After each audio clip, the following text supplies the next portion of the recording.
Mesdames et messieurs, bonjour à toutes et à tous. Bienvenue sur notre deuxième message, c'est-à-dire la deuxième partie de notre message intitulé La sagesse pour acquérir ou la sagesse pour posséder les richesses des méchants avec le prophète Lovi Elias. Nous allons rapidement lire le livre de Ézéchiel au chapitre 28 à partir du verset 13. Verset 13, tu étais en Éden, le jardin de Dieu. Tu étais couvert de toute espèce de pierres précieuses. Eh bien, ici, ce verset parle du diable. Donc, le verset nous signifie que le diable était, d'accord, avant tout dans le jardin d'Éden où Dieu l'avait envoyé. Et ensuite, la Bible dit qu'il était couvert de toute espèce de pierres précieuses. Quand la Bible parle de toutes ces pierres précieuses qui recouvraient Lucifer, en réalité, qu'est-ce que la Bible nous fait comprendre? Vous savez, beaucoup de personnes, quand ils lisent la Bible à ce niveau, ils pensent que, en fait, que ces pierres précieuses, d'accord, sont positionnées sous ou sur le diable, pardon, mais non. En réalité, la Bible dit bien que ces pierres précieuses constituaient la couverture du diable, puisque la Bible dit qu'il était recouvert. Cela veut dire en fait que le diable était en charge, il était au contrôle de toutes ces pierres précieuses. C'était lui qui veillait sur ces pierres, c'était lui qui veillait sur ces joyaux. Alors, on va relire le verset 13 rapidement. D'accord, pour continuer. Le verset 13 de Ézéchiel 28 dit, tu étais en Éden, le jardin de Dieu. Tu étais couvert de toute espèce de pierres précieuses, de sardoine, de topaze, de diamant, de chrysolite, d'onyx, de jaspe, de saphir, d'escarboucle, d'émeraude et d'or. Tes tambourins et tes flûtes étaient à ton service, préparés pour le jour où tu fus créé. Alors, ce verset nous montre également que le diable possédait l'habileté d'adorer, l'habileté de louer. Alors, rapidement, on va compter ensemble les pierres précieuses dont la Bible dit que le diable, d'accord, en était en charge. Ça parle de sardoine, 1, topaze, 2, de diamant, 3, de chrysolite, 4, d'onyx, 5, de jaspe, 6, de saphir, 7, d'escarboucle, 8, d'émeraude, 9, et de l'or, 10. Alors, on voit bien que ça fait 10 pierres précieuses que la Bible a citées. 10 pierres précieuses que la Bible a repérées, que ces 10 pierres, en fait, sont sous la responsabilité du diable, c'est-à-dire de Satan ou de Lucifer. On va lire maintenant Genèse chapitre 2, du verset 10 au verset 14. Un fleuve sortait d'Éden pour arroser le jardin, et de là, il se divisait en 4 bras. Le nom du premier est Pishon. C'est celui qui entoure tout le pays de Havila, où se trouve l'or. L'or de ce pays est pur. On y trouve aussi le bélium et la pierre d'Onis. Le nom du second fleuve est Gihon. C'est celui qui entoure tout le pays de Couche. Le nom du troisième est Hiddekel. C'est celui qui coule à l'orient de l'Assyrie. Et le quatrième fleuve, c'est l'Euphrate. Alors, vous avez bien noté que de ces 4 rivières, d'accord, que la Bible a citées, il y a une seule rivière qui contient des minéraux, qui contient en fait une partie de ces pierres précieuses. Mais l'unique personne qui connaissait parfaitement où on pouvait retrouver tous les autres minerais, c'est-à-dire toutes les pierres précieuses, c'était Satan. Parce que souvenez-vous, les minerais, ces pierres précieuses étaient sous sa responsabilité. Le roi Ézéchiel était en train de révéler qu'il y avait 10 pierres précieuses. Et donc, ces 10 pierres précieuses étaient sous la responsabilité de Satan. Donc, c'est ce que lui, il connaissait. C'est ce dont lui, il avait connaissance. Rappelez-vous quand on a lu le livre de Ézéchiel, chapitre 28, on a bien noté, en fait, il est bien écrit que le diable, Satan, était dans le jardin d'Éden. Et le jardin d'Éden, notre père Adam y était. Et la Bible nous fait comprendre également que ces 10 pierres précieuses étaient sous la responsabilité de Satan. Et donc, Adam, en fait, n'avait même pas connaissance. Il n'avait pas connaissance de l'existence de ces 10 pierres précieuses, puisque ces pierres précieuses étaient sous la responsabilité du Satan, étaient sous son contrôle. Maintenant, dans Genèse, le chapitre 2 qu'on vient de lire, en fait, ça nous fait comprendre En fait, ce livre nous fait remarquer seulement l'existence de 3 pierres précieuses. Et ces 3 pierres précieuses se retrouvent seulement dans une rivière. Donc, c'est ce dont Adam a eu connaissance. Adam a eu connaissance qu'il existe seulement ces 3 pierres précieuses et qui se trouvent à l'intérieur de cette rivière. De la première rivière, la rivière de Pishon. Donc, Adam n'avait même pas connaissance de l'existence des autres pierres précieuses. Donc, c'était le diable qui connaissait l'existence de ces 10 pierres précieuses et qui savait également où elles se trouvaient exactement sur la terre. Pourquoi? Parce que le diable faisait partie de ceux qui étaient en charge, de ceux qui étaient responsabilisés, d'accord, pour prendre soin de la terre, pour veiller sur la terre, pour gérer la terre. Donc, il connaît exactement où se trouvent toutes les richesses, toutes les bonnes choses de la terre. Il sait exactement où chaque ressource, chaque richesse, chaque pierre précieuse se trouve. Il connaît. Alors, quelque part, la Bible nous fait comprendre, en fait, quand Dieu avait décidé, d'accord, de réprimander Satan et de l'enlever, en fait, je reprends. Quelque part, la Bible nous fait comprendre que quand Dieu a décidé, en fait, de renier Satan, c'était à cause de l'orgueil, d'accord, de la fierté que Satan avait développé. Et pourquoi? Parce que, comme j'ai dit tout à l'heure, rappelez-vous que Satan, d'accord, avait comme responsabilité la charge des 10 pierres précieuses. Satan faisait partie des anges, ces anges-là que Dieu avait délégués pour veiller sur la terre, pour prendre soin de la terre, pour contrôler la terre. Donc, Satan connaissait tous les secrets de prospérité, tous les secrets de richesse. Il connaissait exactement tous les secrets, toutes les couvertures, exactement où se trouvaient les ressources, exactement où se trouvaient les richesses, comment il fallait les avoir et tout. Il maîtrisait tout. Donc, c'était comme si, en fait, tout était à lui, parce qu'en fait, il était au contrôle de tout cela. Et donc, parce que le diable a vu, en fait, qu'il était au contrôle de toutes ses connaissances et de toutes ses richesses, eh bien, la Bible nous fait comprendre qu'en fait, il a commencé à développer de l'orgueil, de la fierté. Et c'est ce qui a révolté Dieu. Et c'est ce qui, finalement, a causé sa chute. Souvenez-vous qu'il est écrit dans la Bible que Dieu dit, l'argent répond à tout. Quand Dieu a créé ces 10 pierres précieuses, il savait pertinemment qu'à un moment, l'économie de la terre allait ruiner ces pierres. Donc Satan, d'accord, ayant la connaissance et ayant également le pouvoir, d'accord, de veiller et de contrôler ces pierres précieuses, alors il s'est dit, en fait, il a su et il s'est dit que puisqu'il peut contrôler les pierres précieuses, donc il peut contrôler le monde. Maintenant, il faut retenir que le devoir des chérubins est de recevoir les adorations des hommes pour le compte de Dieu. Maintenant, un autre point très important, d'accord, qui va vous paraître paradoxal à cause des différents enseignements, des différentes leçons et que vous avez reçues. Je viens vous livrer une vérité crue, un secret que beaucoup de ministres de Dieu ne connaissent même pas. Parce que beaucoup de ministres de Dieu, en fait, pratiquement tout le monde pense que le diable, en fait, est un ange qui adore, que le diable avait été créé, que le diable, en fait, à l'origine, adorait Dieu ou bien chantait, d'accord, pour Dieu. C'est-à-dire que le diable, à l'origine, faisait partie des anges qui chantaient Alléluia, Hosanna dans le ciel pour Dieu. Non, ce n'est pas vrai.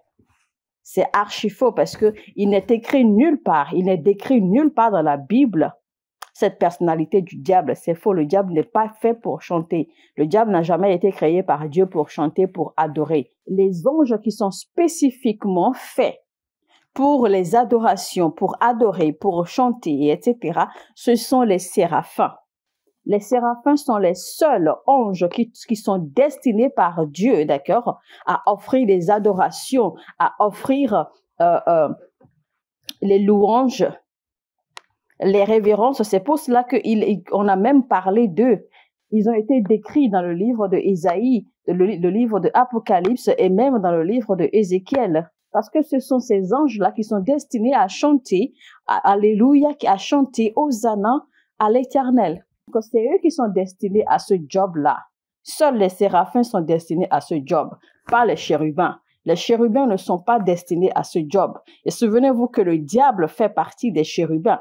Le diable était un ange chérubins. Chérubins, en fait, c'est qu'ils sont faits, ce sont les gardiens des ressources. Les chérubins sont faits, sont destinés pour veiller sur les ressources, pour garder les ressources, pour gérer les ressources. Parce que leur ministère, en fait, primordial est lié aux finances. Les finances ou encore les offrandes. Par exemple, vous devez offrir quelque chose à Dieu. Vous n'allez certainement pas aller voir Dieu et lui remettre ça entre les mains parce que vous n'allez le voir nulle part. Parce que Dieu est omniprésent, il est omnipotent. Mais vous n'allez pas le voir physiquement pour lui remettre quelque chose entre les mains.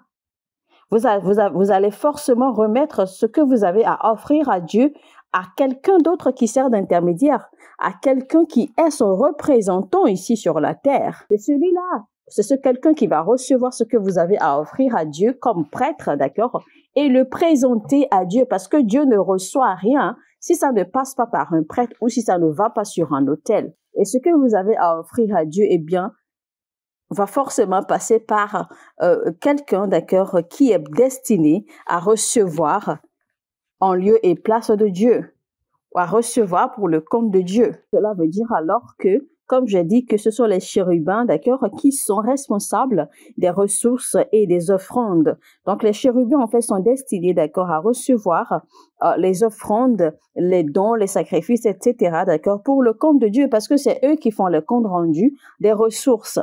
Donc, quand vous allez, par exemple, offrir quelque chose à Dieu, eh bien, vous allez forcément, d'accord, faire vos offrandes à travers quelqu'un ou à travers un lieu, d'accord, où les chérubins peuvent se retrouver.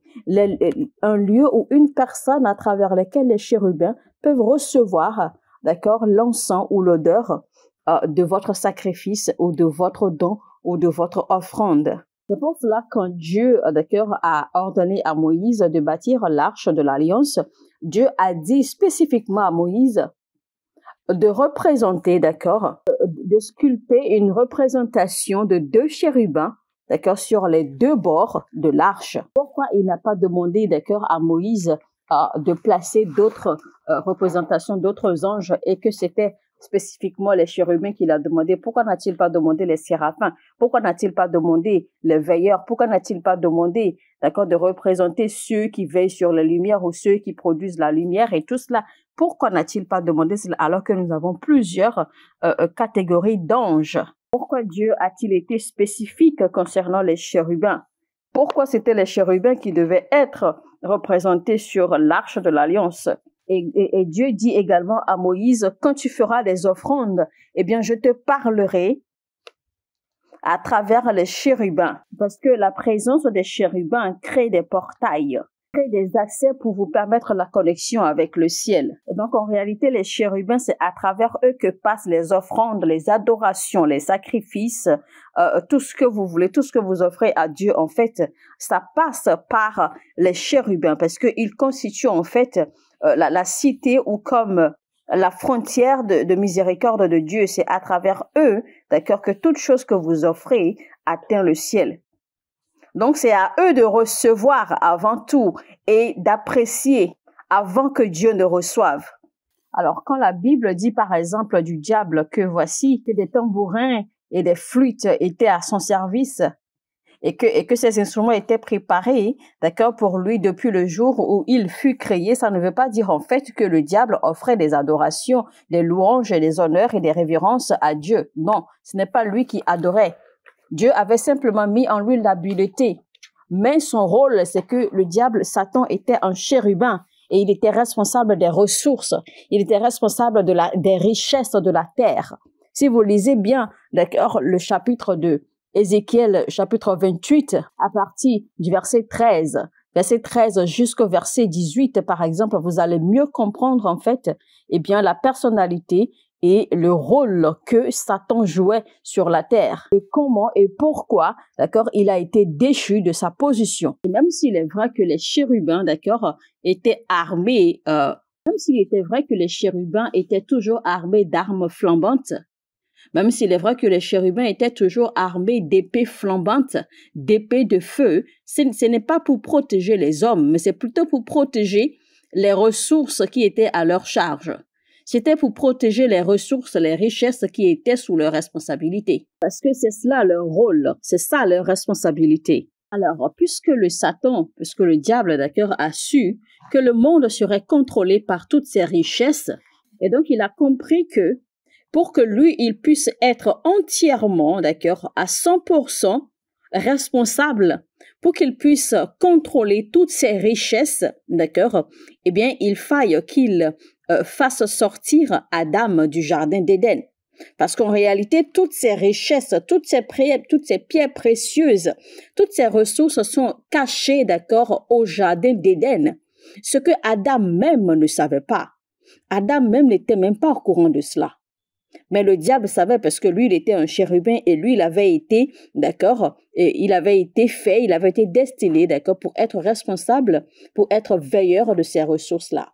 Donc, pour qu'il puisse, d'accord, pour qu'il puisse prendre le contrôle absolu des richesses de la terre et qui sont originellement enfouies, d'accord, au jardin d'Éden, eh bien, il faille qu'il trouve le moyen de détrôner Adam, de faire sortir Adam du jardin.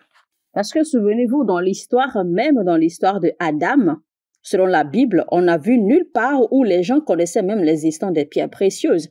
Parce que les gens faisaient leur commerce, les gens vivaient leur vie tranquillement, sans même être, d'accord, au courant de l'existence de quelques pierres précieuses que ce soit. Mais voici que Ézéchiel, maintenant, par révélation, nous fait comprendre que même en ce temps-là, ces pierres existaient et que ces pierres étaient enfouies dans le jardin d'Éden. Et le diable en était au courant parce qu'il était, d'accord, responsable de veiller sur ces ressources. Lisons Exode 25, verset 22 pour corroborer ce que j'ai dit tout à l'heure, d'accord, concernant Moïse, l'arche de l'Alliance et Dieu. Alors, c'est là que je me rencontrerai avec toi. Du rôle du propitiatoire entre les deux chérubins placés sur l'arche du témoignage. Je te donnerai tous mes ordres pour les enfants d'Israël. Vous voyez? Alors, on se poserait la question, d'accord, oui, mais pourquoi Dieu avait-il besoin de parler à Moïse, mais à travers les chérubins? Parce que c'est ce que Dieu a dit, parce qu'il fallait en fait que le message passe par les chérubins pour que Moïse reçoive. Il fallait également que les sacrifices, les offrandes, les révérences passent par les chérubins pour être reçus par Dieu. Et vous allez voir en fait, si seulement vous aviez les yeux spirituels, même dans la représentation physique de l'arche de l'Alliance, eh bien, les deux chérubins qui ont été représentés, leurs deux ailes, c'est-à-dire ces deux chérubins, leurs ailes, d'accord, se joignent. Leurs ailes sont venues se croiser. Leurs ailes sont venues se joindre. Donc, maintenant, cette jointure des deux ailes des chérubins, en fait, c'est pour créer un portail d'accès. C'est pour créer une ouverture d'accès, de connexion avec le ciel. Si seulement vous aviez les yeux spirituels aussi profonds pour voir dans le règne spirituel, pour voir ces révélations, eh bien, vous verrez beaucoup de choses. Maintenant, de tous les chérubins, puisqu'on a dit, je vous ai déjà enseigné, je vous ai déjà révélé que le diable, Satan, en fait, était un chérubin. En fait, il a été créé chérubin. Il faisait partie des chérubins qui veillaient sur les ressources. Maintenant, dans l'histoire aujourd'hui, Satan a été le seul et unique chérubin, d'accord, qui a été détrôné, qui a été enlevé de son rang. Il est le seul chérubin qui a chuté. Il est le seul chérubin qui a failli. Donc, à lui seul, il ne peut pas ouvrir un portail pour accéder au ciel. À lui seul, il ne peut pas créer une ouverture, d'accord, pour accéder au règne spirituel, c'est-à-dire au règne divin. Parce qu'il faut deux chérubins, d'accord, pour créer un portail, pour créer une ouverture, pour avoir la connexion entre le ciel et vous. Et donc, puisque lui, il est le seul à être tombé, heureusement pour nous, donc il ne peut pas créer un portail à lui seul. Mais le diable, Satan, connaît exactement où se trouvent toutes les richesses, d'accord, de la terre. Il sait exactement où chaque ressource, chaque richesse se trouve, chaque trésor, il sait exactement où cela se trouve sur la terre. Au même titre que Dieu, qui connaît, d'accord, où se trouvent toutes les richesses de la terre, le diable le sait également. Alors, lisons maintenant 1er Roi, chapitre 6, à partir du verset 23. Il fit dans le sanctuaire 2 chérubins de bois d'olivier sauvage, ayant 10 coudées de hauteur. Chacune des 2 ailes de l'un des chérubins avait 5 coudées, ce qui faisait 10 coudées de l'extrémité d'une de ses ailes à l'extrémité de l'autre. Le second chérubin avait aussi 10 coudées. La mesure et la forme étaient les mêmes pour les 2 chérubins. La hauteur de chacun des 2 chérubins était de 10 coudées. Salomon plaça alors les chérubins au milieu de la maison dans l'intérieur. Leurs ailes étaient déployées.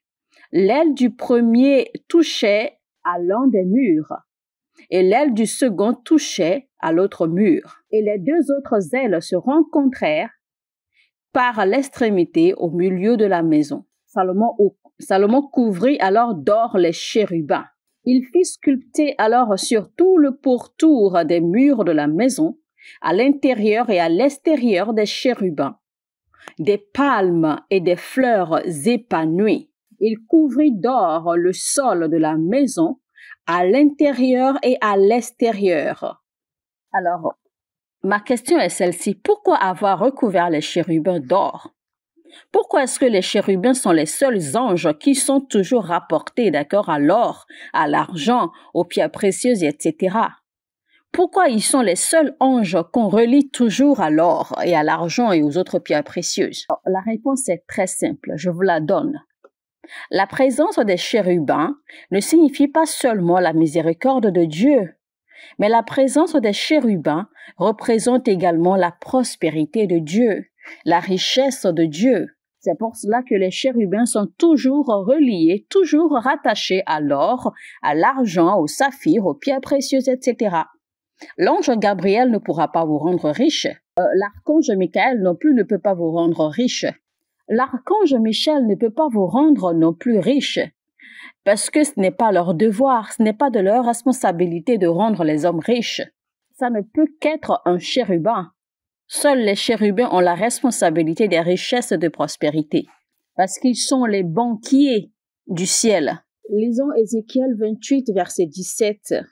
Tout à l'heure, j'avais parlé dans mon développement, d'accord, du fait que le diable a été jeté à terre, qu'il avait été détrôné à cause de la fierté de son cœur, à cause de l'orgueil de son cœur, vu qu'il savait qu'il était au contrôle de toutes les ressources, qu'il connaissait tout ce que Dieu connaissait. Alors, c'est ça qui est écrit ici. Voici la raison pour laquelle Dieu l'a jeté, d'accord, aussi de son trône ou de sa position. Alors, ton cœur s'est élevé à cause de ta beauté. Tu as corrompu ta sagesse par ton éclat. Je te jette par terre. Je te livre en spectacle au roi. Alors, vous savez, quand la Bible parle ici, en fait, de la beauté du diable ou de son éclat, la Bible ne parle pas, en fait, dans la mesure où il était une étoile et qu'il brillait. Non, la Bible parle, en fait, dans la mesure de sa connaissance. Ce qu'il détenait comme connaissance, comme révélation. Parce que le diable en savait trop. Il connaissait trop. Il avait beaucoup de secrets. Il connaissait tous les secrets des ressources, des richesses, de la prospérité. Il en savait énormément. Parce que, souvenez-vous, il faisait partie des anges de Dieu. Il était un chérubin. Donc, cela lui a pris la tête. Il a commencé, d'accord, à s'enorgueillir. Il a commencé à devenir fier. Lisons Genèse 22, verset 5. Genèse chapitre 22, verset 5.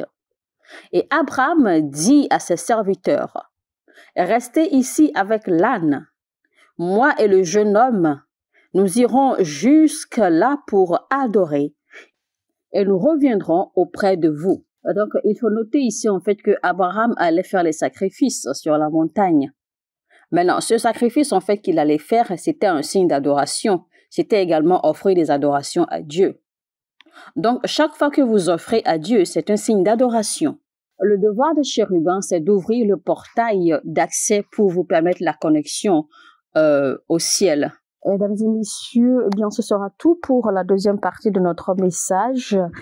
Nous espérons que ce message vous a bien Nous espérons que vous avez bien reçu ce message, que ce message vous a édifié, que vous en avez appris beaucoup, d'accord, concernant les révélations spirituelles, surtout concernant Dieu, les anges et notre façon d'adorer, et également concernant, d'accord, notre part dans la prospérité sur la terre en tant qu'enfant de Dieu. Pour mieux suivre ce message, je vous recommande de faire recours à la première partie et ensuite cette seconde partie, et enfin vous allez retrouver la troisième partie très très bientôt, et ceci va nourrir votre âme. Et je suis certaine que ceci va également changer votre vision, d'accord, des choses spirituelles, votre vision de comment vous comporter, d'accord, par rapport à comment acquérir la prospérité qui nous est réservée par notre Seigneur, notre Père dans les cieux. Avant de vous quitter, je vous exhorte donc à rapidement aimer cette vidéo, aimer maintenant, cliquez sur le bouton j'aime et partagez le lien au maximum, et que Dieu vous bénisse en obéissant à cette instruction. Sur ce, je vous dis à très très bientôt.